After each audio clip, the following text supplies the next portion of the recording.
নমস্কার, আমি সন্দীপা। শুরু করছি উত্তরের সংবাদ। শুরুতেই দেখে নেব আজকের বিশেষ সংবাদ। নির্বাচনী প্রচারে উস্কানিমূলক মন্তব্যের অভিযোগে তৃণমূল কংগ্রেসের সর্বভারতীয় সাধারণ সম্পাদক অভিষেক বন্দ্যোপাধ্যায়ের বিরুদ্ধে শিলিগুড়ি সাইবার ক্রাইম থানায় অভিযোগ দায়ের করলেন শিলিগুড়ির এক ব্যবসায়ী। গোপন সূত্রে খবর পেয়ে অভিযান চালিয়ে ব্রাউন সুগার সহ দুজনকে গ্রেপ্তার করল মালবাজার থানার সাদা পোশাকের পুলিশ। দুজনের বিরুদ্ধে এনডিপিএস আইনের অধীনে মামলা রুজু করে তদন্ত শুরু করা হয়েছে।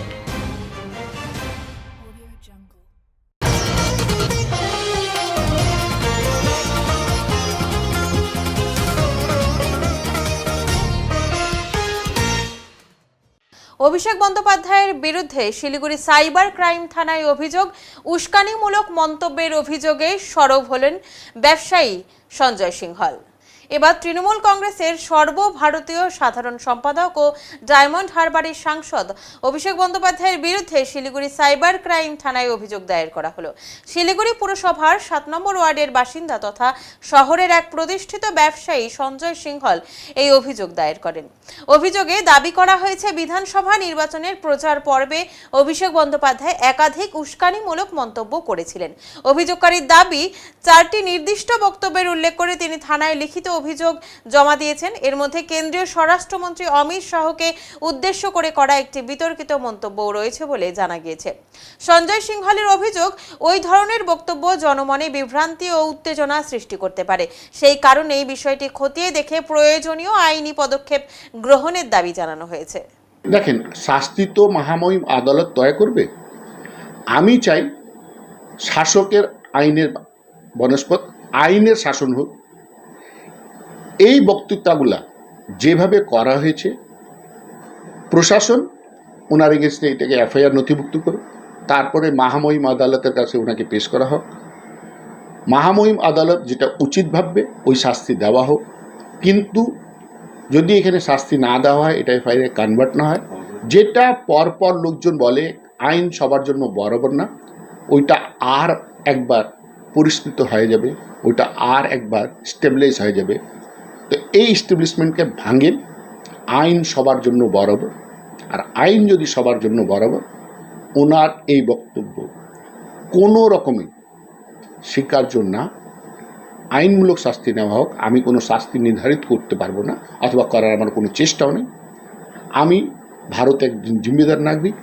আমি নাগরিক হিসাবে, সাধারণ নাগরিক হিসাবে আমার কমপ্লেন আইনসঙ্গত হিসাবে সাইবার সেলে জমা দিয়েছি। এখন ওনাদেরকে দেখা উচিত যে এটা কিভাবে অ্যাপ্লিকেবল হয়। এখানে সেকশন 152, সেকশন 193, 196 বিএনএস-এর অনেকগুলা ধারা অ্যাপ্লিকেবল হচ্ছে, আর আরপিএ তো আসি। পড়শির ছাগল চুরি করে এলাকাতেই মাংসের ব্যবসা। ধরা পড়তেই জনগণের আক্রোশের শিকার ড্রাগস আসক্ত যুবক। চাঞ্চল্য জলপাইগুড়িতে। ঘটনাটি ঘটেছে রবিবার সকালে জলপাইগুড়ি শহরের হাসপাতাল পাড়ায়। ঘটনা প্রসঙ্গে ছাগলের মালিক সহ স্থানীয়রা জানান, চেঙ্গু নামেই পরিচিত এই যুবক, যার বাড়ি দাসপাড়ায়, মাংসের দোকান করে হাসপাতাল পাড়ায়। এর আগেও এলাকায় ছাগল পাঠা চুরির ঘটনা ঘটেছে। সন্দেহর তীর ছিল এই ড্রাগসের নেশায় আসক্ত চেঙ্গুর দিকেই। এক পড়শির ছাগল দাম দর করে কিনে নেবার জন্য এর পরের রবিবার ভোর রাতে উঠে ছাগলের মালিক দেখেন ঘরে নেই ছাগল। সেই থেকেই শুরু হয় খোঁজা চেঙ্গুকে। শহরের বিভিন্ন এলাকায় খোঁজ শুরু করতেই 2 নম্বর রেলঘুমটির বস্তিতে ড্রাগসের আসরে দেখা পাওয়া যায় এই চেঙ্গুর। প্রতিবেশীরা এলাকায় ফিরে এসে গোপনে নজর রাখতে শুরু করে। ভোরের আলো ফুটতেই চেঙ্গু হাসপাতাল পাড়ার নির্দিষ্ট স্থানে ছাগল পাঠা নিয়ে মাংস বিক্রি শুরু করে। সেই সময় ছাগলের মালিক সহ স্থানীয়রা প্রথমেই চেঙ্গুর বাড়িতে তল্লাশি করে রক্ত এবং ছাগলের চামড়া নাড়িভুড়ি উদ্ধার করে।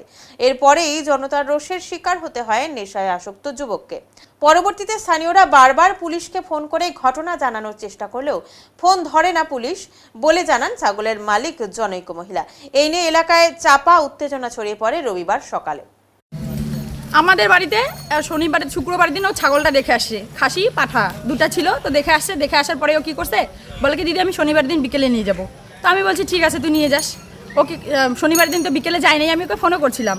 এবার ও কী করছে, মানে কালকে ভোরবেলা, আজকে যেহেতু রবিবার, ও ভোরের দিকে মানে তারও আগে দেখি কি আমরা 3টা বাজে ঘরের মধ্যে ছাগল নেই, খাসি পাঠা মানে 15 দিন হলো আরেকটা ছাগল বাচ্চা দিয়েছে, সেই ছাগলটা নেই। তো আমার ঠিক ডাউট হয়েছে ওকে আমি ভোর 3টা থেকে খুঁজে বেড়াচ্ছি। প্রথমে গেছিলাম স্টেশনে, ওখানে গিয়ে দেখতেছি ড্রাগস আনতেছে, ড্রাগসের নেশা করতেছে। তারপরে পিছনে ঘুরতে ঘুরতে এই গলির মধ্যে আমরা অনেকক্ষণ লুকিয়েছিলাম। এবার প্রথমে দেখলাম যে ও বাড়িতে মানে আমার একটা বন্ধু আসে ছাগল কেনার জন্য, মাংস কেনার জন্য। তো ওকে বলে কি তুই আধা ঘন্টা পরে আসিস। তারপরে এ কী করলো, আমি বললাম কি ডাউট হচ্ছে আমার, যেহেতু আমার ছাগলের সঙ্গে মিলে যাচ্ছে, ঝুলিয়ে রাখছে। তারপরে আমি ওদের বাড়িতে গেলাম, বাড়িতে গিয়ে দেখি ঘরের মেঝেতে রক্ত, একটা বড় রঙের বালতি আছে, সেই রঙের বালতি ভুড়িয়ে দিয়ে ভর্তি ছাগলের। ও ঘরে লুকিয়ে কেটে এখানে বাড়ির থেকে কি ছাগল চুরি করে বাড়ি থেকে চুরি করে নিয়ে আসছে এই ছাগল।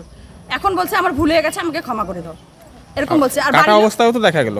হ্যাঁ কাটা অবস্থাও তো দেখা গেল। হ্যাঁ, একটা ছাগল কেটেই দিয়েছে অলরেডি, 3টাই কেটে দিয়েছে, কিন্তু এখন বাকি 2টা যে কোথায় জানি না। যে এটা আপনার বাড়ির থেকে নিয়েছে? হ্যাঁ, বাড়ি থেকে ঘরে থেকে চুরি করে নিয়ে আসছে ছাগল। হ্যাঁ, আজকে ভোরের দিকে নিয়ে আসছে।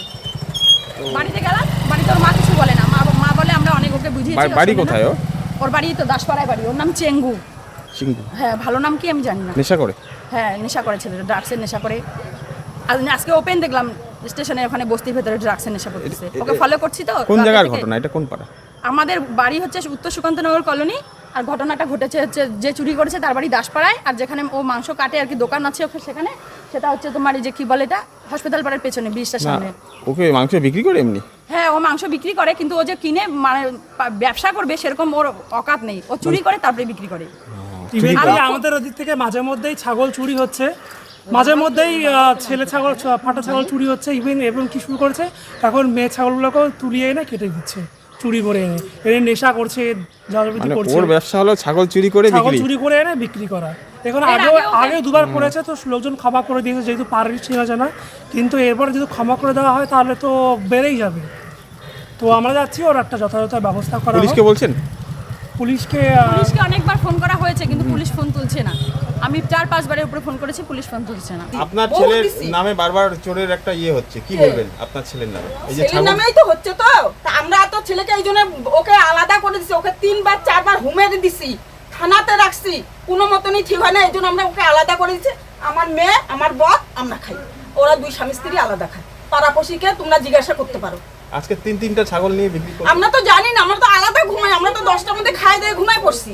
আর ও যে এই কাণ্ড করছে, আমরা তাই না, আমি তো এখনই উঠাই। তুমি আসে 10 বাকি ছাগল কোথায় রাখছে, এখনো টাইম আছে বলো। আমি জানি না কোথায় যে ওর বউ কোথায়, ওই যে ওর বউ। বল তোমার সাথে আমার কিছু আর চুরি করার জায়গা পালি না তো? আমার লাইফ শেষ হয়ে যাবে। জলপাইগুড়ি শহরের কিং সাহেবের বাঁধ সংলগ্ন এলাকায় প্রায় 150 বছরের পুরনো বিশাল আকার শিশু গাছ উপড়ে পড়ায় চাঞ্চল্যের সৃষ্টি হয়েছে এলাকায়। জানা গিয়েছে মঙ্গলবার গভীর রাতে হঠাৎ করেই গাছটি ভেঙে নদী বাঁধের উপর পড়ে যায়। গাছটির আকার অত্যন্ত বড় হওয়ায় এলাকাবাসীদের মধ্যে আতঙ্ক ছড়িয়ে পড়ে। তবে সৌভাগ্যবশত গাছটি জনবসতি বা বাড়িঘরের উপর না পড়ায় বড়সড় দুর্ঘটনা এড়ানো সম্ভব হয়েছে। স্থানীয় বাসিন্দারা জানান, গাছটির বয়স প্রায় 150 বছর এবং এটি দীর্ঘদিন ধরে ওই এলাকার অন্যতম পরিচিত বৃক্ষ হিসেবে পরিচিত ছিল। ঘটনার খবর পেয়ে বুধবার সকালে জলপাইগুড়ি পৌরসভার কর্মী ও সিভিল ডিফেন্সের সদস্যরা ঘটনাস্থলে পৌঁছান। এরপর নিরাপত্তার কথা মাথায় রেখে গাছটি কেটে সরানোর কাজ শুরু হয়। বিশালাকার গাছটি সরাতে বিশেষ ব্যবস্থা গ্রহণ করা হয়েছে। প্রশাসনের পক্ষ থেকে এলাকাবাসীদের সতর্ক থাকার পরামর্শ দেওয়া হয়েছে। এই ঘটনায় ক্ষয়ক্ষতি না হলেও অল্পের জন্য বড় বিপদ থেকে রক্ষা পেয়েছেন স্থানীয় মানুষজন।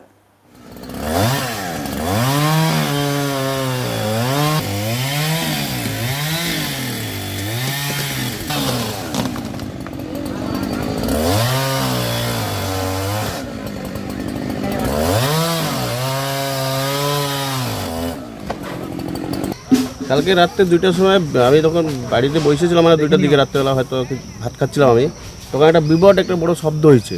তখন বাইরে দেখি বিশাল বড় একটা গাছ, আমাদের এখানে শিশু গাছ আছে একটা, 150 বছর পুরনো হবে, ওটা পড়ে গেছে। তারপরে আমাদের এখানে টাওয়ার একটা বসানো লাইটের, ওই লাইটটার পোলটাও বেঁকা হয়ে গেছে। এখন পৌরসভার থেকে আসছে লোক গাছ কাটার জন্য, সিভিল ডিফেন্সেরও আসছে, এবং ওরা কাইটে নিয়ে যাবে হয়তো গাছগুলো। আর বললাম এই লোহাগুলো ছিল বলে বাড়িঘর বাইচে গেছে, নাহলে বাড়িঘর একদম টসমস তো ভেঙে যেত। হ্যাঁ, ভেঙে যেত। এই বানটা ছিল বলে বাইচে গেছে, আর এই বেনিগেটারগুলো আসে বলে বাইচে গেছে। তোমার নাম? অমর রাউত। মালবাজারে ব্রাউন সুগার সহ গ্রেপ্তার 2। ব্রাউন সুগার সহ দুজন গ্রেপ্তার হয়েছে। অভিযোগ এরা মাদক কারবারির সাথে যুক্ত। ঘটনাটি ঘটেছে মালবাজার বাস স্ট্যান্ড সংলগ্ন এলাকায়। এদিন সকালে গোপন সূত্রে খবর পেয়ে শহরের বাস স্ট্যান্ড সংলগ্ন এলাকায় হানা দেয় মালবাজার থানার সাদা পোশাকের পুলিশ। ব্রাউন সুগার সহ ধরা পড়ে শহরের 6 নম্বর ওয়ার্ডের অন্তর্গত ডেইলি মার্কেট এলাকার যুবক বাবু মোহাম্মদ। তার কাছ থেকে উদ্ধার হয় 100 গ্রাম ব্রাউন সুগার।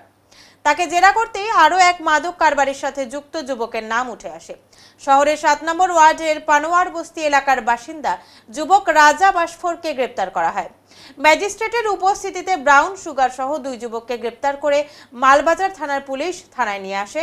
দুজনের বিরুদ্ধেই এনডিপিএস আইনের অধীনে মামলা রুজু করে তদন্ত শুরু করেছে মালবাজার থানার পুলিশ। প্রসঙ্গত উল্লেখ্য, বিগত দিনেও মাদক কারবারি চক্রের নাম উঠেছিল মালবাজার শহরের যুবক রাজা বাসফোরের বিরুদ্ধে।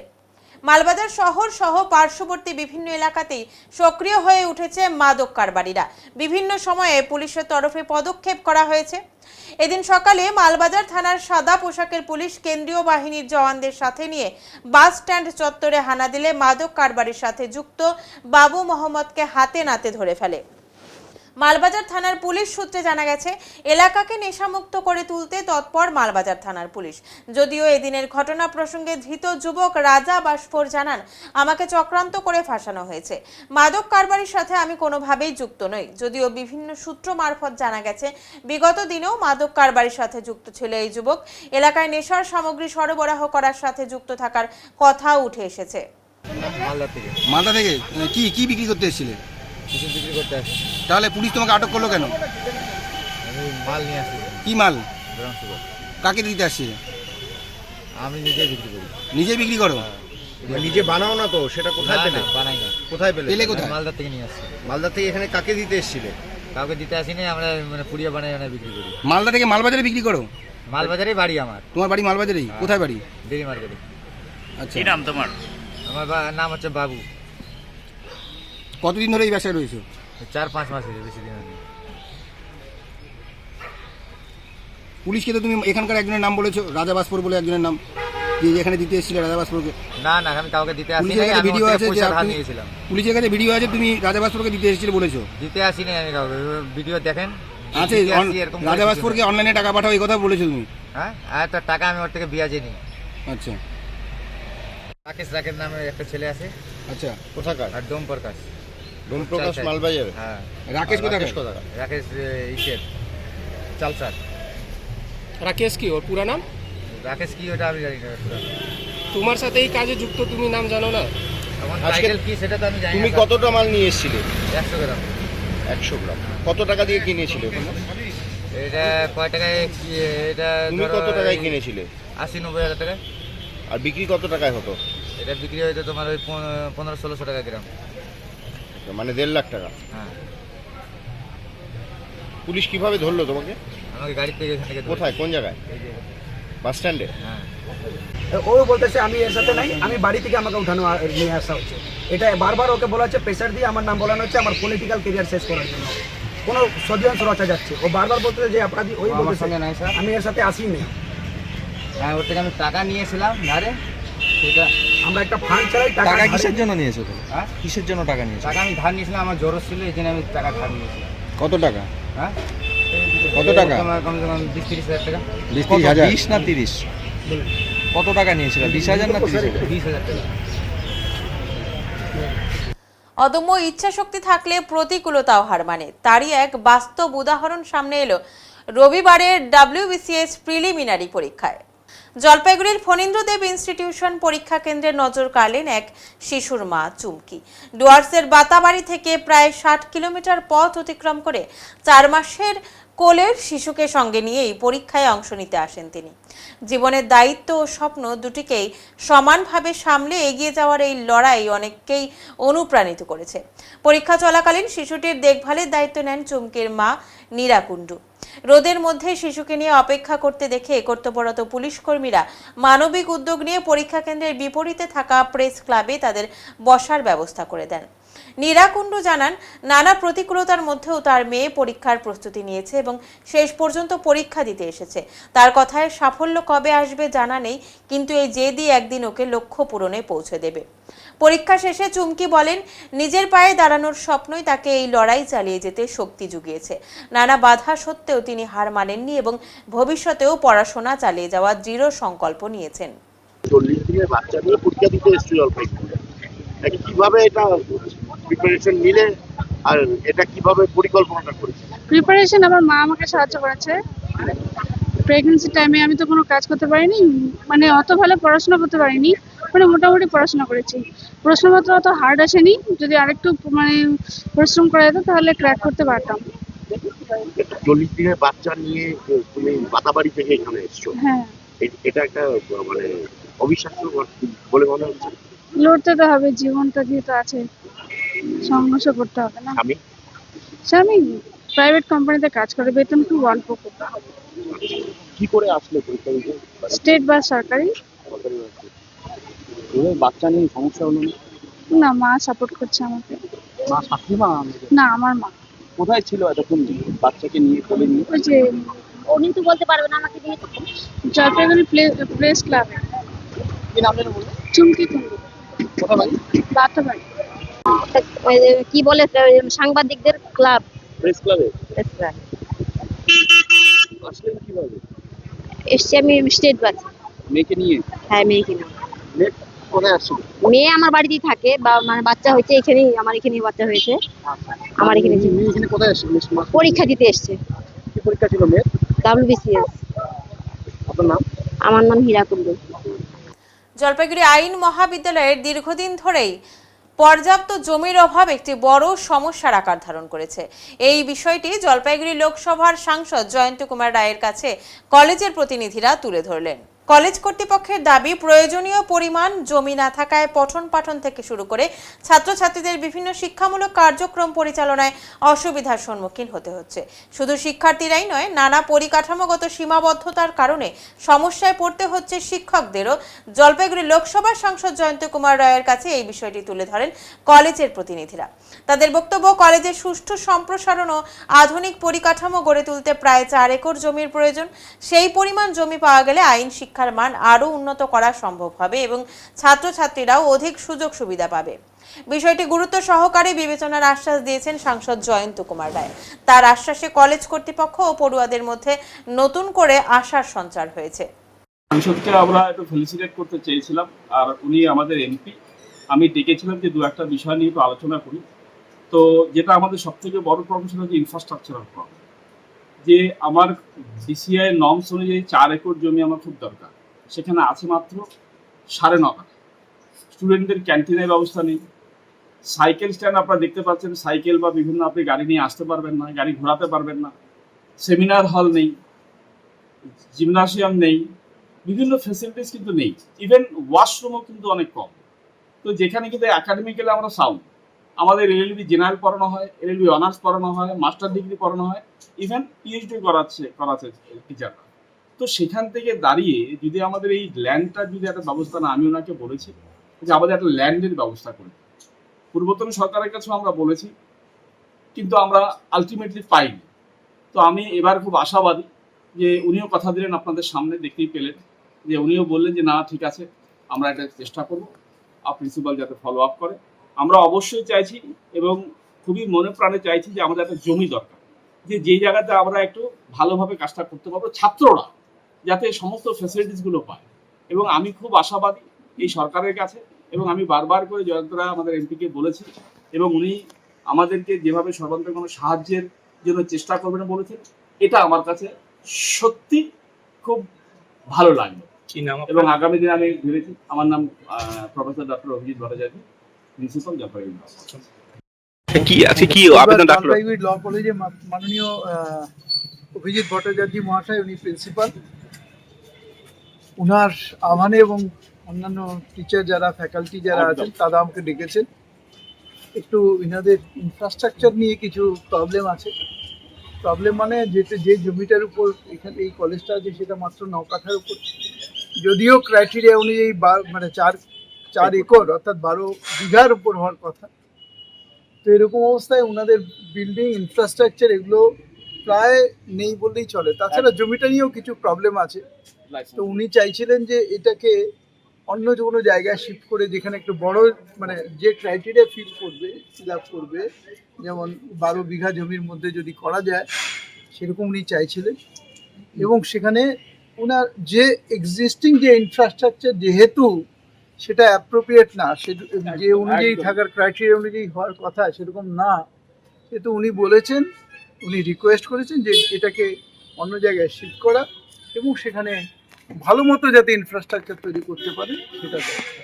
আপনারা কি আশা ছিলেন হবে? না, আমার তো কিছু না, এটা তো it's not a very big work, ঠিক আছে?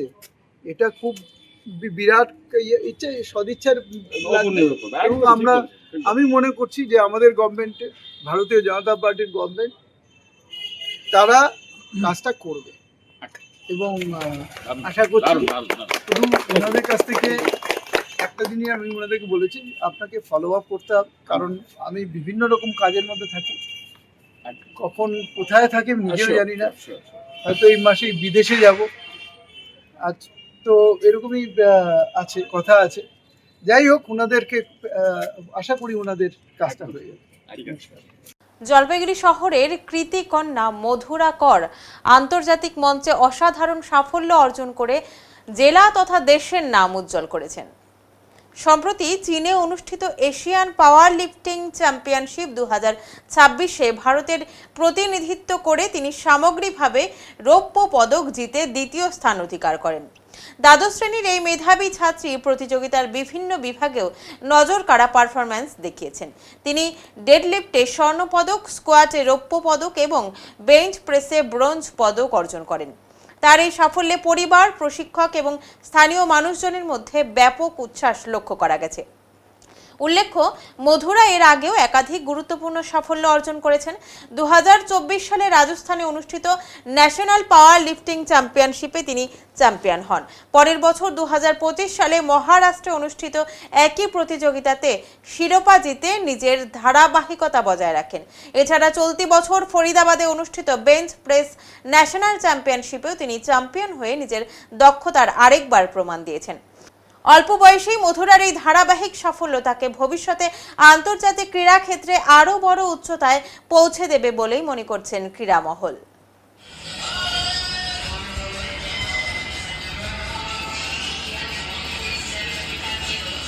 এটা আমার জন্য খুবই টাফ ছিল সবকিছু একা ম্যানেজ করা, কারণ এতবার আমি ন্যাশনাল চ্যাম্পিয়ন হয়েছি ইন্ডিয়ার মধ্যে, তো আমার মা বাবা, আমার কোচ সবসময় আমার সাথে ছিল।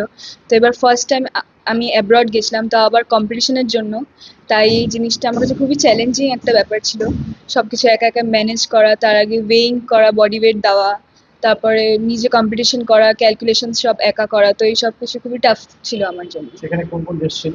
ওখানে রাশিয়া ছিল, ফিলিপিন্স ছিল, জাপান ছিল, আরো অনেক কান্ট্রি থেকে এসেছিল। এই যে সাফল্য, এটা আশা করেছিল ওই সময়? হ্যাঁ, এটা খুবই একটা টাফ কম্পিটিশন ছিল আমার জন্য। তো এটার জন্য আমি খুবই প্র্যাকটিস করেছিলাম, একদম ছোট থেকে অনেক দিন ধরে প্র্যাকটিস করেছিলাম, আর এটা ড্রিম ছিল আমার জন্য এরকম একটা পার্টিসিপেট করা। হ্যাঁ, যে ইন্টারন্যাশনালে আমি ইন্ডিয়াকে রিপ্রেজেন্ট করবো একটা ইন্টারন্যাশনাল স্টেজে। সেখান থেকে তাহলে কি কি দিতে আসলো? ওখানে আমি একটা গোল্ড পেয়েছি, 2টো সিলভার পেয়েছি, আর একটা ব্রোঞ্জ নিয়ে এসেছি। কি কি খেলেছে ওখানে স্কোয়াটে সিলভার পেয়েছি, 117.5 কেজি করেছি। বেঞ্চ প্রেসে ব্রোঞ্জ পেয়েছি 60 কেজি করে, আর ডেডলিফটে 140 কেজি করে আমি গোল্ড পেয়েছি, আর ওভারঅলে সিলভার পেয়েছি। হ্যাঁ, সেটা হচ্ছে যে ও প্রথম 2024 সালে ন্যাশনাল চ্যাম্পিয়ন হয় রাজস্থানে, শ্রীগঙ্গানগরে অনুষ্ঠিত হয় ন্যাশনাল পাওয়ার লিফটিং চ্যাম্পিয়নশিপ। সেখানে ও প্রথম ন্যাশনাল চ্যাম্পিয়ন হয় এবং সেখানে শুধু ন্যাশনাল চ্যাম্পিয়নই হয়নি, ও 3খানা নতুন ন্যাশনাল রেকর্ড তৈরি করে এবং সেই সঙ্গে ওর ক্যাটাগরিতে অল ওভার ইন্ডিয়ার মধ্যে স্ট্রং ওম্যান বা বেস্ট লিফটার অ্যাওয়ার্ড পায়।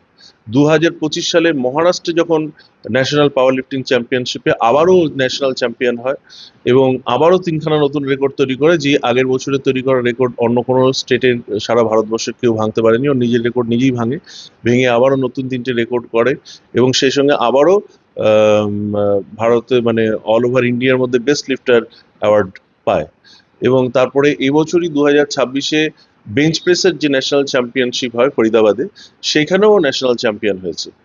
এবং তারপর এই সম্প্রতি এই কদিন আগে ভারতের হয়ে প্রতিনিধিত্ব করে ইন্টারন্যাশনাল আন্তর্জাতিক মঞ্চে চায়নায় অনুষ্ঠিত এশিয়ান পাওয়ার লিফটিং চ্যাম্পিয়নশিপে ভারতের হয়ে ও স্বর্ণপদক এবং রৌপ্য পদক ও ব্রোঞ্জ পদক নিয়ে আসে। গাছ থেকে সরাসরি বাজারে খুব কম সময়ের একটি সুস্বাদু ফল, যদিও দাম আকাশ ছোঁয়া। স্বল্পকালের ফল জলপাইগুড়ির বাজারে, আর এই ফল কিনতেই হুড়োহুড়ি বাজারে। ফল কিনে খুশি, কিন্তু দাম দেখে অবাক। বর্ষাকালের সবচেয়ে স্বল্প মেয়াদি যেই ফল সেটি হলো কালো জাম, পাশাপাশি লটকাও। এই দুটি ফল হলো লটকা ও জাম। এই দুটি ফল খুব কম সময়ের জন্যই বাজারে আসে এবং ফলন কম হয়। আর সেই বর্ষার লটকা ও জামের আমদানি শুরু হয়েছে জলপাইগুড়ির বিভিন্ন বাজারে। কালো রঙের জাম ও লটকা বাজারে চলে আসায় খুশি প্রকাশ করেছেন বাজারে আসা ক্রেতারা। তারা বলেন, বর্ষাকালেই সবচেয়ে কম সময়ের জন্য এই দুটি ফলই আসে, আর এই দুটি ফল বাজারে আসায় আমরা খুশি। তবে একটি বিষয় আমাদের দুঃখের, যেটি হলো জামের দাম আকাশ ছোঁয়া। বর্তমানে জাম বাজারে বিক্রি হচ্ছে 400 টাকা কেজি দরে। তবে জামের চাহিদা সবসময়ই জলপাইগুড়ির মানুষের কাছে প্রিয় হয়ে থাকে, আর তাই এই ফল কিনতেই ব্যস্ত সকলেই।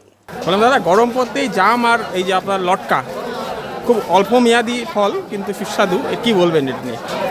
জাম তো খুবই খেতে ভালো এবং শরীরের পক্ষেও ভালো, কিন্তু খুব কম সময়ই পাওয়া যায় জাম আর কি।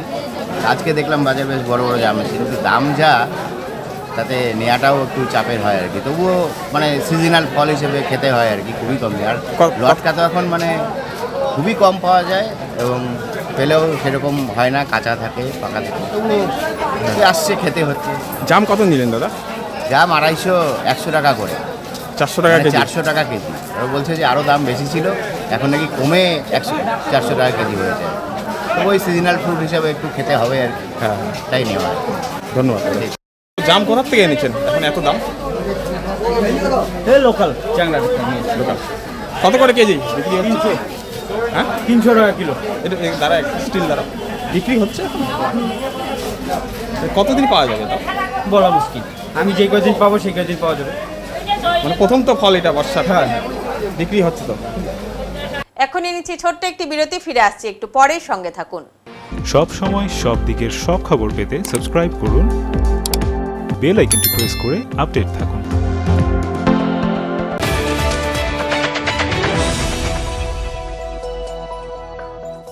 উত্তরবঙ্গের ম্যানেজমেন্ট শিক্ষার নতুন দিশা EIILM কলকাতা জলপাইগুড়ি ক্যাম্পাস। রায়গঞ্জ বিশ্ববিদ্যালয় অনুমোদিত EIILM কলকাতা জলপাইগুড়ি ক্যাম্পাস বর্তমানে উত্তরবঙ্গের অন্যতম জনপ্রিয় ও বিশ্বাসযোগ্য ম্যানেজমেন্ট কলেজ হিসেবে দ্রুত পরিচিতি লাভ করেছে। গত দীর্ঘ 8 বছর ধরে এই প্রতিষ্ঠান সফলভাবে ছাত্রছাত্রীদের বিভিন্ন ম্যানেজমেন্ট স্নাতক ও স্নাতকোত্তর ডিগ্রি এবং স্কিল ডেভেলপমেন্টের মাধ্যমে কর্পোরেট জগতে সুপ্রতিষ্ঠিত করে তুলতে নিরলসভাবে কাজ করে চলেছে। EIILM কলকাতা জলপাইগুড়ি ক্যাম্পাস একটি পূর্ণাঙ্গ ম্যানেজমেন্ট কলেজ, যেখানে আধুনিক পাঠ্যক্রম ও বাস্তবমুখী শিক্ষার সমন্বয়ে পরিচালিত হয় একাধিক চাহিদা সম্পন্ন কোর্স। এখানে পড়ানো হয় BBA, BCA, BBA in hospital management, BBA in IT and ITES, BBA in travel and tourism এবং MBA। অভিজ্ঞ দক্ষ অধ্যাপক অধ্যাপিকাদের তত্ত্বাবধানে ছাত্রছাত্রীরা শুধু পাঠ্যজ্ঞানই নয়, বরং বাস্তব জীবনের জন্য প্রয়োজনীয় দক্ষতা, নেতৃত্ব গুণ ও নৈতিক চরিত্র গঠনের সুযোগ পেয়ে থাকে।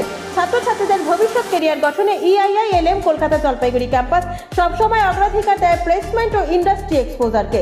বর্তমানে প্রতিষ্ঠানের সঙ্গে যুক্ত রয়েছে 45টিরও বেশি স্বনামধন্য কোম্পানি ও সংস্থা। প্রতিষ্ঠানের ঠিকানা EIILM কলকাতা জলপাইগুড়ি ক্যাম্পাস, পান্ডাপাড়া, কালীবাড়ি, জলপাইগুড়ি। যোগাযোগ নাম্বার 8250031303।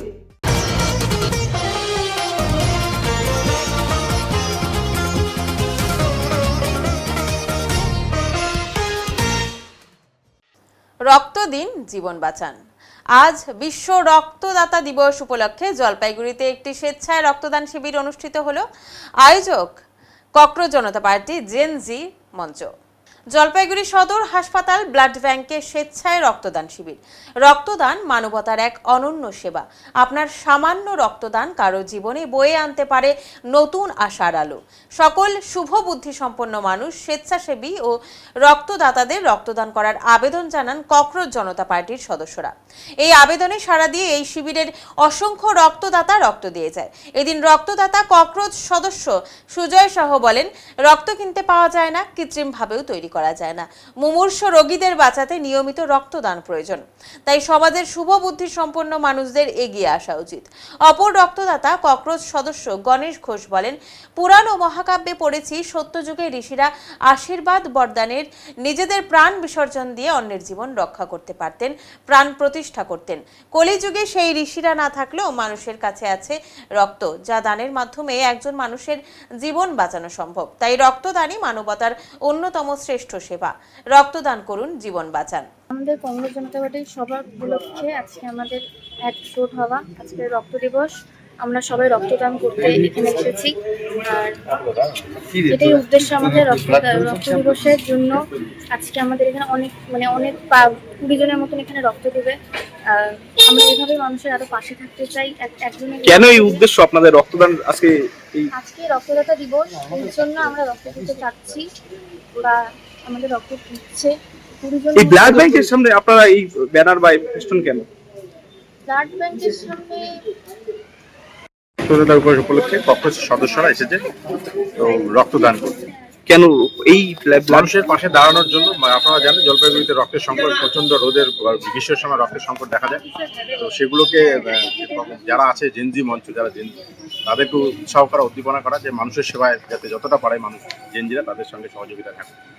এগুলো প্রশাসন দেখবে, মানুষের যদি অভিযোগ থাকে এগুলো প্রশাসন দেখুক। আমরা চাই যে মানুষ যাতে, যত জেনজিরা আছে তারা যাতে সাধারণ মানুষের রক্তের সংকট সেটা মেটানোর জন্য রক্তদানের উদ্বুদ্ধ হয়। কারণ রক্ত পাওয়া যায় না, রক্ত দান করলেই রক্ত। কি নাম আপনার? আমি একজন ককরোচ গ্রুপের সদস্য। শিলিগুড়িতে সিবিআই এর অভিযান, চাকরি জালিয়াতি চক্রের অন্যতম পান্ডা গ্রেপ্তার। শিলিগুড়িতে চাকরি জালিয়াতি চক্রের বিরুদ্ধে বড়সড় সাফল্য পেল সিবিআই। দীর্ঘদিন ধরে পলাতক থাকা চাকরি জালিয়াতি মামলার অন্যতম অভিযুক্ত হরেন্দ্র কুমার সিংহকে গ্রেপ্তার করেছে কেন্দ্রীয় তদন্তকারী সংস্থা। সিবিআই সূত্রে জানা গিয়েছে, গ্রাম ডাক সেবক পদে চাকরি পাইয়ে দেওয়ার নাম করে 4 জন প্রার্থীর কাছ থেকে মাধ্যমিকের মার্কশিট সংগ্রহ করা হয়েছিল। পরবর্তীতে তাদের হাতে নিয়োগপত্রও তুলে দেওয়া হয়। তবে ডাক বিভাগের যাচাই প্রক্রিয়ায় সেই নিয়োগপত্রগুলি ভুয়ো বলে ধরা পড়ে। এরপরই বিষয়টি নিয়ে অভিযোগ দায়ের হলে তদন্ত শুরু করে সিবিআই। তদন্তে উঠে আসে 2021 সালের অক্টোবরে ওই 4 জনকে গ্রাম ডাক সেবক হিসেবে নিয়োগ দেওয়া হলেও পুরো প্রক্রিয়াটিই ছিল জালিয়াতি অংশ। অভিযোগের ভিত্তিতে মামলা রুজু করে তদন্ত শুরু করে সিবিআই। শিলিগুড়ির হায়দারপাড়া এলাকার একটি ভাড়া বাড়িতে অভিযান চালিয়ে হরেন্দ্র কুমার সিংহকে গ্রেপ্তার করা হয়। জানা গিয়েছে, তিনি প্রায় 1 বছর ধরে সেখানে আত্মগোপন করেছিলেন। গ্রেপ্তারের পর তাকে শিলিগুড়ি আদালতে পেশ করা হলে আদালত 5 দিনের ট্রানজিট রিমান্ড মঞ্জুর করে। স্থানীয় বাসিন্দাদের দাবি, অভিযুক্ত নিজেকে পুরনো গাড়ির ব্যবসায়ী বলে পরিচয় দিতেন এবং দীর্ঘদিন ধরে ওই এলাকায় বসবাস করছিলেন। বাড়ির মালিকও জানান, তিনি নিয়মিত ভাড়া পরিশোধ করতেন এবং তার বিরুদ্ধে আগে কোনো অভিযোগ শোনেননি। রাজ্যের অন্যান্য জেলার পাশাপাশি জলপাইগুড়িতেও রবিবার অনুষ্ঠিত হয়েছে WBCS প্রিলিমিনারি পরীক্ষা। পরীক্ষা কেন্দ্রগুলিতে নিরাপত্তা ও নজরদারি ছিল অত্যন্ত কড়া। পরীক্ষা কেন্দ্রে প্রবেশের আগে পরীক্ষার্থীদের তল্লাশি ও পরিচয়পত্র যাচাই করা হয়। এরপরই তাদের পরীক্ষা কক্ষে প্রবেশের অনুমতি দেওয়া হয়। জলপাইগুড়ির বিভিন্ন পরীক্ষা কেন্দ্রে এমন চিত্র দেখা যায়। বিশেষ করে আনন্দচন্দ্র কমার্স কলেজে কঠোর নিরাপত্তা ও নজরদারির মধ্যে দিয়ে পরীক্ষার্থীদের পরীক্ষা কেন্দ্রে প্রবেশ করতে দেখা যায়। সুষ্ঠু ও স্বচ্ছভাবে পরীক্ষা সম্পন্ন করতে প্রশাসনের পক্ষ থেকে নেওয়া হয়েছে বিশেষ ব্যবস্থা। আমি WBCS পরীক্ষা দিতে আসছি। WBCS কতটা নিশ্চয়তার মধ্যে রয়েছেন? দেখা যাক এখন কি হয়। সরকার পরিবর্তন হওয়ার পরে প্রথম পরীক্ষা রাজ্যে, কতটা আশা করছি তো ভালোই হবে। এখন দেখা যাক এখন কি করে, সরকারের উপর সেটা নির্ভর করবে। সরকার পরিবর্তনের পর যেহেতু এটা প্রথম পরীক্ষা, তো সবাই এখন আমরা আশা করছি যাতে ভালোভাবে যাতে পরীক্ষাটা হয়, স্বচ্ছভাবে যাতে নিয়োগ করতে পারে। আমাদের এত বছরের পরীক্ষা দিয়েও যাতে কোনো সফলতা পাইনি, এখন আশা করছি যাতে হয়, এবার স্বচ্ছভাবে যাতে হয়, এটাই সেই আশাতেই পরীক্ষা। হ্যাঁ।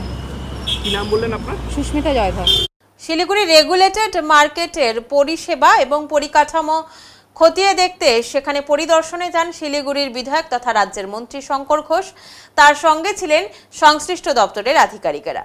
বাজারের বিভিন্ন অংশ ঘুরে দেখে ব্যবসায়ীদের সঙ্গে সরাসরি কথা বলেন মন্ত্রী। বাজারে ব্যবসা পরিচালনার ক্ষেত্রে তারা কী ধরনের সমস্যার সম্মুখীন হচ্ছেন সে বিষয়েও খোঁজ খবর নেন তিনি।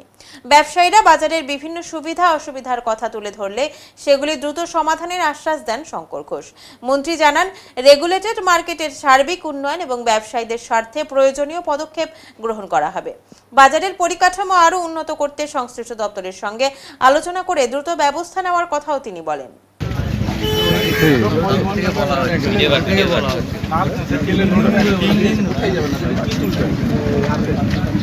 আপেল যেখানে লোড হচ্ছে ওখানে তো পাঠিয়ে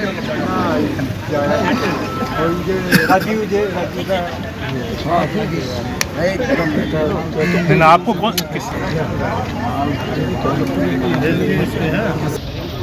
সেটার একটা বড় ডিপিআর বানান দিচ্ছি। আর এখন আপনার কাছে যা আছে তাই দিয়ে যে যে কাজ করা সম্ভব। এবার তো বৃষ্টি নামবে, আপনার পক্ষে শেষ হবে এই কাজগুলো করে প্রায়োরিটি বেসিসে 1, 2, 3, 4 করে অলরেডি আমি দোকানের সামনে বাইক রাখতে দেবে না, সাইকেল রাখতে দেবে না, তাহলে দোকানের সামনে দোকান বসায় কী করে? এগুলো বুঝতে হবে। শুধু অন্যের দিকে আঙুল তোলার আগে নিজেদেরও কোথাও যদি দুর্বলতা থাকে সেটা দূর করতে হবে। এই বিল্ডিংয়ের অবস্থা মারাত্মক খারাপ। আমি তো অত আসি না এখানে, ছোটোবেলায় মনে আসতাম ওই যে ট্রাকশুট কিনতে হয়তো। তো এইখানে যখন আম্বেদকর মূর্তির সামনে যখন আমি ধর্ণা দিয়েছিলাম তখন এই বিল্ডিংয়ে আমি এসেছিলাম, এসে দেখে অবাক হয়ে গেছিলাম এগুলো কী অবস্থা। এখানে মনে ওইখানেও একটা SJD এর বিল্ডিং আছে, সেটাও মনে ভেঙে পড়ার মতন অবস্থা। তবে এই কাজগুলো হবে। সিও সাহেবের সাথে কথা হয়েছে, DM সাহেব, SDO সাহেব যারা আছেন তারা করবেন। কিন্তু একটা জিনিস সবাইকে বুঝতে হবে যে নিমেষে এটাও কাজ করতে গেলে এটার আগে প্রথমে প্ল্যানিং করতে হবে, তারপরে টেন্ডার করতে হবে, টেন্ডার হওয়ার পরে টেন্ডার ম্যাচিওর হবে, তারপরে না কাজ হবে। তো তার জন্য তো একটা সময় লাগবে। ফলে আশা রাখি SJD এর ব্যবসায়ীরা যে আশা করছেন তার বেশিরভাগই আমরা পূর্ণ করতে পারবো, যুক্তিসঙ্গত। যেগুলো যুক্তির বাইরে সেগুলো সম্পর্কে আমার কোনো দায়িত্ব নেই। 17 নম্বর জাতীয় সড়কে বিশাল অজগর, বন দপ্তর না আসায় ক্ষোভ গ্রামবাসীদের। শনিবার রাত প্রায় 8টা নাগাদ ঝিরঝিরে বৃষ্টির মধ্যে ওদলাবাড়ি সংলগ্ন 17 নম্বর জাতীয় সড়কে একটি বিশাল আকারের অজগর সাপ দেখতে পেয়ে ব্যাপক চাঞ্চল্য সৃষ্টি হয়। স্থানীয় সূত্রে জানা গেছে, রাস্তা পারাপারের সময় প্রথম কয়েকজন পথচারী সাপটিকে দেখতে পান। মুহূর্তের মধ্যেই এলাকা জুড়ে আতঙ্ক ছড়িয়ে পড়ে। অজগরটি ধীরে ধীরে কাছাকাছি জনবসতির দিকে এগিয়ে যাওয়ার চেষ্টা করছিল, যার ফলে এলাকাবাসীর মধ্যে আরও উদ্বেগ তৈরি হয়। পরে দ্রুত বন দপ্তরকে খবর দেওয়া হয়। তবে স্থানীয়দের দাবি অনুযায়ী খবর দেওয়ার পরেও বন বিভাগের উদ্ধারকারী দল ঘটনাস্থলে আসেনি। স্থানীয় বাসিন্দা মোহাম্মদ আমির অভিযোগ করে জানান, একাধিকবার যোগাযোগ করা হলেও দ্রুত কোনো সাড়া মেলেনি। একই সঙ্গে পরিবেশপ্রেমী নফসার আলীর দাবি, দপ্তরের সঙ্গে যোগাযোগে অসহযোগিতা ও দেরির কারণে পরিস্থিতি আরও জটিল হয়ে ওঠে। অন্যদিকে বন দপ্তরের পক্ষ থেকে জ্বালানি ও প্রযুক্তিগত সমস্যার কারণে সমস্যা হয়েছে বলে জানা গেছে। শেষ পর্যন্ত স্থানীয়দের উদ্যোগেই অজগরটিকে উদ্ধার করে পরবর্তীতে গ্রামবাসীরা পরিবেশপ্রেমী নফসার আলীর হাতে সাপটি হস্তান্তর করেন। নফসার আলী বলেন, বন দপ্তর তো আসেইনি, রাতে আমরা সাপটিকে উদ্ধার করে বন দপ্তরের অফিসে পৌঁছে দিই। ঘটনাকে কেন্দ্র করে বন দপ্তরের জরুরি সাড়া দেওয়ার সক্ষমতা নিয়ে নতুন করে প্রশ্ন উঠেছে এলাকায়। এই সাপটা মোটামুটি 2 ঘন্টা আগে আমরা ওই যে এখানে একটা সেন্টার আছে, পোলিও সেন্টার, ওখানে পাইছিলাম, রাস্তার মধ্যে পার হতে ছিল। আমরা দেখার পরে সাপটাকে উদ্ধার করলাম। মোটামুটি 3 ঘন্টা ঘুরতে চললো। আমরা এত কন্ট্যাক্ট করলাম, ফরেস্ট ডিপার্টমেন্টকে বললাম, কিন্তু এখনো কিন্তু খবর পাইলাম না। এইটাকে নিয়ে আমরা অনেক অশান্তিতে আছি। বাই চান্স কারণ যদি ক্ষতি হয়ে যায়, সেই রাস্তা দেখা যায় তো গাড়ি ঘোড়াও চলে, তবে তো যে মুহূর্তে সাপটির দুর্ঘটনা ঘটতো, এটা সাপটা তো অনেক 2 ঘন্টা থেকে আমরা বাইচে নিয়ে আসলাম, কিন্তু মোটামুটি ঘন্টা 2-1-3 হয়ে গেল, এখনো কি ফরেস্টের কোনো লোক আসে নাই। আমরা এত কন্ট্যাক্ট করলাম, কিন্তু এতক্ষণ অব্দি ওরা আসে নাই। আমরা একবার ট্রাই করবো, যদি ওরা আসে, যদি আসুক, নাহলে আমরা কাউকে ডাইকে ওনার হাতে তুলে দিই। ভয় তো লাগছে, প্রচুর ভয় লাগতেছে। কি নাম? আমার নাম আমির হোসেন। কোন জায়গা এটা? এটা হলো তোমার একটি অজগর সাপের পাড়ার সময় স্থানীয়রাই সেখানে অজগর সাপটাকে রেস্কিউ করে। সবথেকে বড় ব্যাপার হলো যে যা যদি রেস্কিউ না করা হয় তাহলে গাড়ি পারাপারের সময় কিন্তু যে কোনো গাড়ির সাথে অ্যাক্সিডেন্ট হতে পারতো পাইথনটাকে। আর যদি পাইথনটা চলেও যদি যেত তাহলে কিন্তু গ্রামে ঢুকতো, সেখানে মানুষের আতঙ্ক হওয়ার সম্ভাবনা ছিল। কিন্তু সেখানে রেস্কিউ করার পরে ফরেস্ট ডিপার্টমেন্টকে ফোন করার পরে টারঘেরা রেঞ্জ সহ মাল ওয়াইল্ড লাইফ থেকে স্টার্ট করে MPP 3 ডিপার্টমেন্টে কোনো ডিপার্টমেন্টই তাকে সাপ রেস্কিউ করার জন্য বা নেওয়ার জন্য কেউ আসে নাই। বিভিন্ন রকম বাহানা তারা করেছেন, তারা রাত্রেবেলা কিছুতেই সাপটা নিতে আসেননি। তাহলে আমাদের পরিষ্কার করা একটা বক্তব্য, পরিবেশ হিসাবে একটা কথা আমরা বলতে চাই যে শিডিউল 1-এর প্রাণীকে রেস্কিউ করার দায়িত্ব ফরেস্ট ডিপার্টমেন্টের, না মাল ওয়াইল্ড লাইফ আসলো, না টারঘেরা ডিপার্টমেন্ট আসলো, না MPP 3 ডিপার্টমেন্ট। এবং MPP 3 ডিপার্টমেন্টের বড়বাবু তো পরিষ্কার কথা বলে ফেললেন যে MPP 3 ডিপার্টমেন্টে কোনো রকম সাপ রেস্কিউ করা বা রেস্কিউ করা সাপ নেওয়ার ওনার দায়িত্ব নেই। তাহলে আমাদের প্রশ্ন, কে নিবে এই শিডিউল 1-এর প্রাণী যখন এরকম যদি কোথাও বের হয়ে যায় বা রেস্কিউ করতে হয়, তারা কারা আসবে? তার জন্য কিন্তু নাজেহাল অবস্থায় কিন্তু আমরা কালকে ছিলাম। তাও 2-2.5 ঘন্টার পরে রেস্কিউ করা যে সাপটা, কোনো ডিপার্টমেন্ট আসে নাই। লাস্টে নিজেরাই আমরা সেই সাপটাকে জলে ভিজে বৃষ্টির মধ্যেই কিন্তু আমরা গাড়িতে করে MPP 3 ডিপার্টমেন্টে দিয়ে আসা হলো। কিন্তু সবথেকে বড় বিষয় হলো এখানে বড় চিন্তার বিষয় যে কেন এত বাহানা, কেন রেস্কিউ করার জন্য কোনো ফরেস্ট ডিপার্টমেন্ট আসে না এই শিডিউল 1-এর প্রাণী। এটা আমরা ফরেস্ট ডিপার্টমেন্টের কাছে আবেদন রাখি অবিলম্বে ব্যাপারটা কি নানা রকম ব্যাপারে, গাড়ি নেই, হাতি তাড়াইতে গেছে, গাড়িতে তেল নেই, আমরা যেতে পারতেছি না, লোক নেই, কিন্তু জঙ্গল লোকালে তো একটা সাপ চলে আসছে, সাপটাকে রেস্কিউ করা হয়েছে বা কারো বাড়িতে আছে, তখন তো সেই এলাকাটায় একটা বিচ্ছিরি একটা ব্যাপার হয় যে মানুষের মনে আতঙ্ক। সেই সময়টা তো সাপকে রেস্কিউ করা উচিত, এটা অবিলম্বে ফরেস্ট ডিপার্টমেন্টকে দেখা উচিত। ভারতীয় জনতা মজদুর সংঘে একাধিক টোটো চালক। ভারতীয় জনতা মজদুর সংঘের ছত্রছায়ায় এবার যোগদান করল জলপাইগুড়ি শহরের বেশ কয়েকজন টোটো চালকরা। এদিন একটি অনুষ্ঠানের মধ্যে দিয়ে তিস্তার চরের দিগল বাজার এলাকায় এই যোগদান কর্মসূচি অনুষ্ঠিত হয়। মূলত রাজ্যে পালা বদল হয়েছে, তাই বিভিন্ন রাজনৈতিক দল ছেড়ে বিভিন্ন রাজনৈতিক দলে যোগদান চলছে। তারই ছবি দেখা গেল আজ। ভারতীয় জনতা মজদুর এটি একটি অরাজনৈতিক সংগঠন, তাই আজ ভারতীয় জনতা মজদুর সংঘের সাথে একাধিক টোটো চালক যোগদান করেন। পাশাপাশি তাদের পাশে থাকারও আশ্বাস দেন ভারতীয় জনতা মজদুর সংঘের জলপাইগুড়ির সাধারণ সম্পাদক প্রলয় সেন। আজকে ভারতীয় জনতা মজদুর সংঘের পক্ষ থেকে এখানে অনেক টোটো দাদারা ভাইরা আমাদের সঙ্গে যুক্ত হলো। এই টোটো দাদা ভাইদের উদ্দেশ্যে আমি একটাই বলতে চাই, ভারতীয় জনতা মজদুর সংঘ একটা নন পলিটিক্যাল অর্গানাইজেশন। এটা বিজেপির সঙ্গে কোনো যুক্ত নয়। বিজেপির সঙ্গে যেগুলো ইয়ে আসে সেগুলো আমি একটু বলে দিই, আগে সবাইকে কনসেপ্টটা ক্লিয়ার করে দিই। বিজেপির সাথে আছে BJP, Yuva Morcha, Mahila Morcha, Kisan Morcha, OBC cell, ST cell, SC cell, minority cell এবং ল সেল। কিন্তু আমরা যে সংগঠনটা দেখি, আমরা টোটো দেখি, অটো দেখি, ট্যাক্সি ড্রাইভার দেখি এবং বিভিন্ন প্রান্তে যে শ্রমিকরা আছে, স্থায়ী অস্থায়ী শ্রমিকরা, এই শ্রমিকদের নিয়ে আমাদের এই সংগঠন। তাদের পাশে থাকা, তাদের আপদ বিপদের সঙ্গে থাকা, তাদের কোনো অভিযোগ শুনে সেই অভিযোগকে আমরা কীভাবে নির্মূলভাবে করে গড়ে তোলা, সেটা আমাদের এই লক্ষ্য শ্রমিক সংগঠনের ক্ষেত্রে। পুনর্বাসন ছাড়া উচ্ছেদ নয়, এই দাবিকে সামনে রেখে বিক্ষোভ আছড়ে পড়ল জলপাইগুড়ি শহর সংলগ্ন রানীনগর রেল স্টেশনে। রবিবার হকার ও রেলের জমিতে দীর্ঘদিন ধরে বসবাসকারী পরিবারগুলিকে উচ্ছেদের বিরুদ্ধে এবং জলপাইগুড়ি রানীনগর স্টেশনের মানোন্নয়ন, জাতীয় সড়ক থেকে রানীনগর স্টেশন যাওয়ার বেহাল রাস্তা দ্রুত সংস্কারের দাবি নিয়ে বিক্ষোভ হয় রানীনগর স্টেশনে। এদিন রানীনগর CITU দপ্তর থেকে মিছিল শুরু হয়ে স্টেশন সংলগ্ন রানীনগর হাট পরিক্রমা করে স্টেশনে পৌঁছায়। সেখানে স্টেশন ম্যানেজারের সামনে বিক্ষোভে ফেটে পড়েন এলাকার বাসিন্দারা। রানীনগর স্টেশনের স্টেশন ম্যানেজারের মাধ্যমে কাটিহার ডিভিশনের DRM এর কাছে স্মারকলিপি পাঠানো হয়। কর্মসূচিতে উপস্থিত ছিলেন CPI সদর পশ্চিম এরিয়া কমিটির সম্পাদক সুভাষিস সরকার, তপন গাঙ্গুলি, বিশ্বজিৎ মহন্ত, চরণ সিং রায়, শুভায়ু বল, সুবরণ সরকার, নিরঞ্জন রায় প্রমুখ। CPI সদর পশ্চিম এরিয়া কমিটির সম্পাদক সুভাষিস সরকার জানিয়েছেন, পুনর্বাসন ছাড়া হকার এবং স্টেশন সংলগ্ন এলাকায় রাজ্য জুড়ে যেভাবে উচ্ছেদ অভিযান চলছে তার বিরুদ্ধে সাধারণ মানুষকে সংগঠিত করে আন্দোলন পরিচালনা করছে CPIM। কোনোভাবেই পুনর্বাসন ছাড়া উচ্ছেদ চলবে না। দীর্ঘদিন ধরে বেহাল অবস্থায় থাকা রানীনগর স্টেশন যাবার রাস্তার দ্রুত সংস্কারের দাবি তুলেছেন তিনি। আমরা মূলত যেটা দেখছি যে রাজ্য জুড়ে বিভিন্ন রেল স্টেশনগুলিতে পুনর্বাসন ছাড়া কোনো রকম নোটিশ ছাড়া রাতের অন্ধকারে বুলডোজার দিয়ে হকার, ছোট দোকানদার, রেলের জমিতে বসবাসকারীদের তাদের বাড়ি ঘর দোকান ভেঙে চুরমার করে দেওয়া হচ্ছে। যারা প্রতিদিনের আয়ের ওপর নির্ভরশীল শ্রমজীবী মানুষ, খেটে খাওয়া মানুষ, তাদের নিঃস্ব করে দেওয়ার চক্রান্ত চালিয়েছে রেল দপ্তর। ফলে এর বিরুদ্ধে রাজ্য জুড়ে আন্দোলন লড়াই হচ্ছে। আমরাও জলপাইগুড়ি রানীনগর স্টেশনে এর আগেও এসেছিলাম, আমরা আজকে আবার আসলাম যে রেলের জমিতে যারা দীর্ঘদিন ধরে বসবাস করছেন তাদের পাট্টা প্রদান কোনো রকমভাবেই পুনর্বাসন ছাড়া উচ্ছেদ করা যাবে না, এটা হচ্ছে আমাদের মূলত দাবি।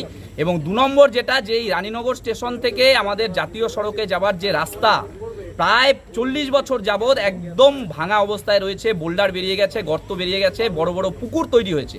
ফলে আমরা রেল দপ্তরকে জানালাম যে কবে এই রাস্তা সংস্কার হবে, কেন হচ্ছে না। এর আগে রেল আমাদের জানিয়েছিল যে গত বছরের মে মাসে হচ্ছে এই যে রাস্তা সংস্কারের জন্য উদ্যোগ নেওয়া হয়েছে, কিন্তু সেই উদ্যোগের পরে এতদিন চলে যাচ্ছে, 1 বছর 1 মাস হয়ে গেল, আর 30 বছর 40 বছর যাবৎ এই রাস্তা ভাঙা অবস্থায় রয়েছে। কেন সংস্কার হচ্ছে না সেটা আজকে আবার আমরা রেলকে জানালাম। ফলে এই দাবি নিয়ে এখানকার মানুষ আজকে সমবেত হয়েছেন।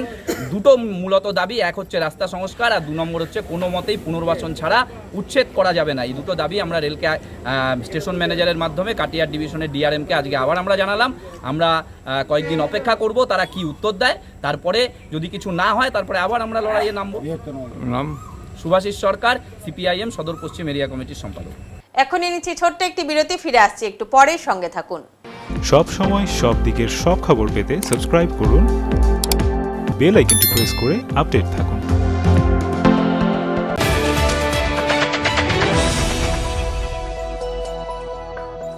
জলপাইগুড়িবাসীদের জন্য দুর্দান্ত সুখবর। এখন আর দূরে নয়, আপনার প্রিয় টয়োটা গাড়ি মিলবে নিজ শহরেই।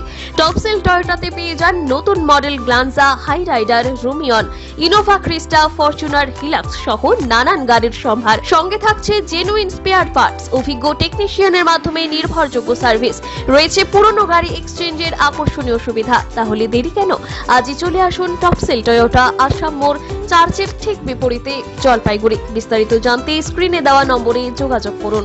টপসেল টয়োটা, আপনার স্বপ্নের গাড়ির সেরা ঠিকানা।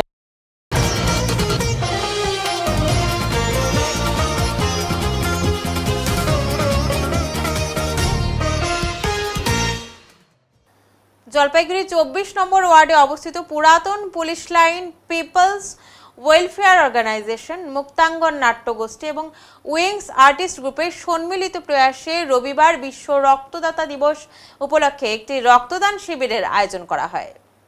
জলপাইগুড়ি ব্লাড সেন্টারের সহযোগিতায় এই শিবিরে 10 জন মহিলা সহ মোট 42 জন রক্তদান করেন। পুরাতন পুলিশ লাইন পিপলস ওয়েলফেয়ার অর্গানাইজেশনের তরফে অলোক সুধীর সরকার ও অপূর্ব দত্ত এ খবর জানিয়েছেন। এদিন রক্তদান শিবিরের উদ্বোধনী অনুষ্ঠানে অন্যান্যদের মধ্যে উপস্থিত ছিলেন বিধায়ক অনন্ত দেব অধিকারী এবং 24 নম্বর ওয়ার্ডের কাউন্সিলর অমলান মুন্সি। রক্তদানের প্রয়োজনীয়তা নিয়ে এদিন মুক্তাঙ্গন নাট্যগোষ্ঠীর তরফে একটি প্রচারমূলক অনুনাটক পরিবেশিত হয়। এখন আবহাওয়া সংবাদ।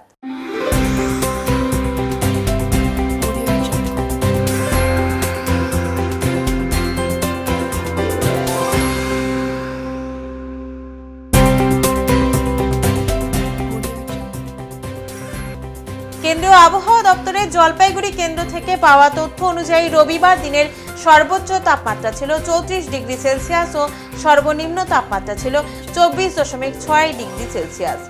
গত 24 ঘন্টায় বৃষ্টিপাতের পরিমাণ ছিল 46.6 মিলিমিটার। শেষ করবার আগে আজকের বিশেষ সংবাদ আরো একবার।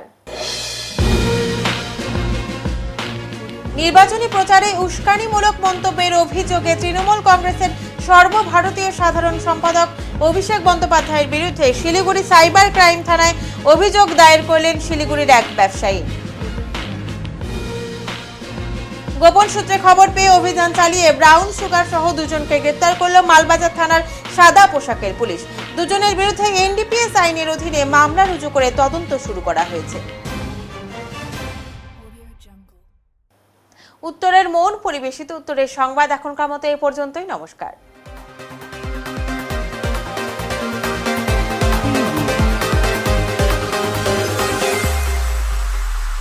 Preview.